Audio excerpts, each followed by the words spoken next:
नमस्कार मित्रों, ईश्वर का स्वरूप क्या है, मूर्त रूप क्या है, ईश्वर का मूर्त स्वरूप ये स्पष्ट हमारे सामने तो नहीं है।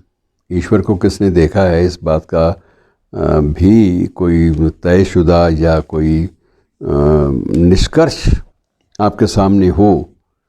मुझे नहीं लगता कि ऐसी कोई भी सामग्री, ऐसा कोई भी संदर्भ या ऐसा कोई भी कंटेक्स्ट हमारे सामने हाल ही के इतिहास में या पीछे लंबे इतिहास में या प्रागैतिहासिक काल में भी गुजरा हो। जो कुछ है या तो भग्नावशेष हैं, टूटी फूटी मूर्तियों के रूप में हैं, और वो निश्चित रूप से कलाकारों ने बनाई हैं। और इसी प्रकार से एक ऐसा कलाकार भी हमारे बीच में हुआ, चित्रकार, चितेरा रंगों का उसे कहा जाता है, वो पेंटर भी कहा जाता है और चित्रकार भी उसे कहा जाता है। वो थे राजा रवि वर्मा। राजा रवि वर्मा के बारे में भी एक बात कही जाती है कि ये तो ईश्वर का रचयिता है।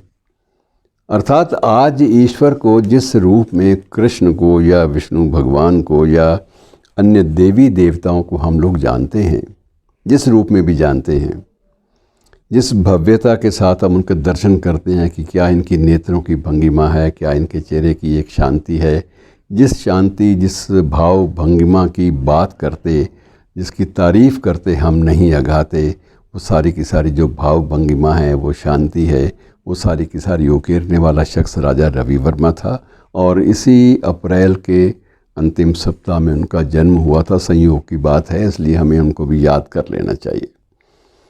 ये एक बड़ा विचित्र है कि ये कैसे करते थे। स्पष्ट है कि इनके सामने कुछ एक लिखित रूप में साहित्य होता था। लिखित रूप में जो लेखक या कवि जो बयान करता था या जो लिखता था, उसी को आधार बनाकर ये कल्पना लोक का एक चित्र गढ़ा करते थे। और कुछ एक अवसरों पर इन्होंने कुछ एक ये भी किया, ये कहा जाता है, पूरी चीज़ें जो हैं वो सामने, क्योंकि ये वक्त बहुत पुराना हो चुका है। 1906 में ये चले भी गए थे और जन्म 1848 में हुआ था। और जब तक जिए इन्हीं चित्रों के सहारे चर्चा में बने रहे। तो ये कहा यह भी जाता है कि ये कई बार सामने कुछ मॉडल्स को परिकल्पना के अनुसार, लेखकीय परिकल्पना या कवियों द्वारा की गई परिकल्पना के अनुसार वैसे ही चित्र पहनाकर, वैसी भाव भंगिमाओं में उसी तरह साज सज्जा श्रृंगार देकर सामने बैठाकर फिर उनकी पेंटिंग बनाया करते थे।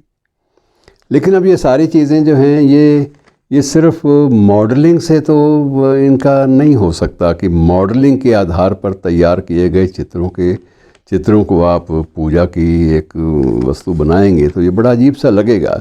लेकिन ये भी एक तथ्य है, सच्चाई है कि ईश्वर का स्वरूप हमारे साहित्य में तो वर्णित था, लेकिन मूर्त रूप में हमारे सामने कोई उसका स्वरूप जो है वो बहुत पुराना वो हमारे सामने नहीं था। और हमारे सामने उस साहित्यिक स्वरूप को अगर चित्रकला की दृष्टि से प्रस्तुत किया तो राजा रवि वर्मा ने किया। राजा रवि वर्मा का जन्म मित्रों एक छोटे से शहर है किलिमानूर, ये केरल का एक छोटा सा शहर है, वहाँ पर हुआ था। और बचपन से ही चित्रकारी का शौक़ था बहुत ज़्यादा।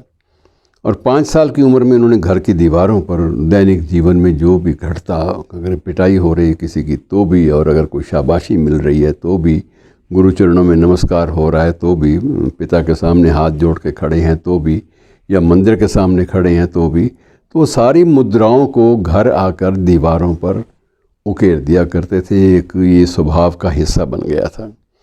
अब प्रतिभा जब नज़र आई तो उनके एक चचा होते थे, उन्होंने कहा कि ये लड़का तो कुछ ना कुछ करेगा। तो विधिवत उन्होंने इनकी प्रतिभा को पहचाना और कला की प्रारंभिक शिक्षा दिलवाई। और उसके बाद 14 वर्ष की उम्र में उन्हें वो तिरुवनंतपुरम भी पहले त्रिवेंद्रम के नाम से भी लोग जानते थे, तो वहाँ ले गए। और वहाँ उन्होंने राजमहल में जो ऑयल पेंटिंग बनती थी, तैल चित्र बनते थे, उनका प्रशिक्षण इनको वहाँ पर दिलवाया।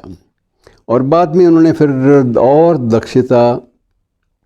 दक्षता दिलवाने के लिए और ज़्यादा उनको इंटेंसिव ट्रेनिंग दिलवाने के लिए उन्होंने बाद में अपने प्रयासों से कुछ और स्थानों पर विशेष रूप से जैसे मैसूर है, बड़ौदा है, तो जिन जिन राज महलों में कलाकृतियों की परंपरा थी वहाँ इनको ले गए इनके वही चचा, और वहाँ जाकर इन्होंने एक एक चीज़ का सूक्ष्म अध्ययन इनको कराया।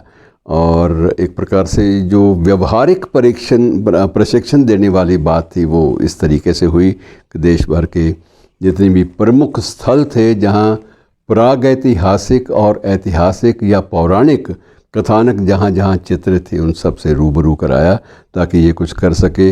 और बाद में तंजौर की जो कला है वो बहुत उसको महत्व दिया जाता है पेंटिंग्स में, और उसके बाद यूरोपीय जो पेंटिंग्स हैं उनका भी अध्ययन इसको कराया गया बाकायदा। और एक विदेशी चित्रकार था थियोडोर जेन्सन, जो भारत भ्रमण के लिए उन दिनों में पर चांस संयोगवश आया हुआ था, और कुछ और उसके साथ कुछ यूरोपीय शैली के चित्रकार भी थे। जब रवि वर्मा की पेंटिंग्स, रवि वर्मा के चित्र उन्होंने देखे तो उन्होंने तो इसकी तारीफ़ के पुल बांध दिए कि इसमें तो बहुत सारी चीज़ें जो हैं वो अलग अलग शैलियों को मिश्रित रूप में दे लेना, इसी का प्रयास था और ये बहुत बड़ा प्रयास रहा है और इसका स्वागत किया जाना चाहिए, इसको सम्मान दिया जाना चाहिए, ये बड़ी ज़रूरी बात है। और इनकी जो चर्चित जो कृतियाँ रही हैं उनमें एक विचार मग्न युवती की है, दमयंती और हंसा का आपस में जो संवाद है वो भी है, और संगीत सभा है।